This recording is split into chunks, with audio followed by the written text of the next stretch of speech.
I know you've read the book. You got an advance copy, so tell me what you think. I've speed read the book. Here it is, all 600 some odd pages. Look, I think it's diplomatic, Trish. That's the best way to describe it.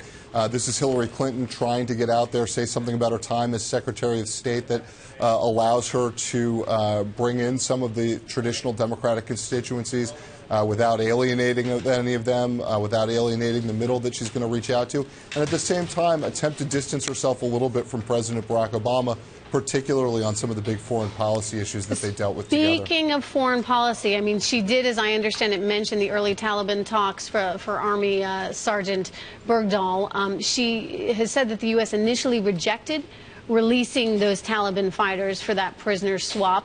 What happened? How did that change? Well, I think what she was saying in the book, and she wrote the book before this prisoner swap actually happened. It had been off to the publisher, so she couldn't really get a mulligan there. But I think what happened is she wanted to see certain conditions that the Taliban wasn't willing to meet.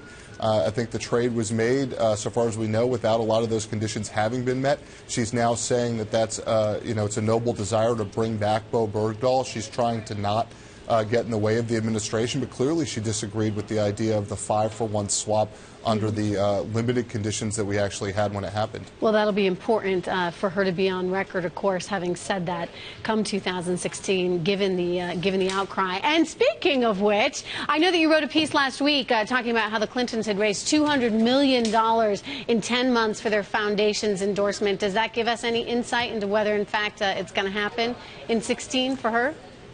It's going to be very difficult for her or her husband to raise money for that foundation. They're trying to make sure that it can work in perpetuity even as she's running.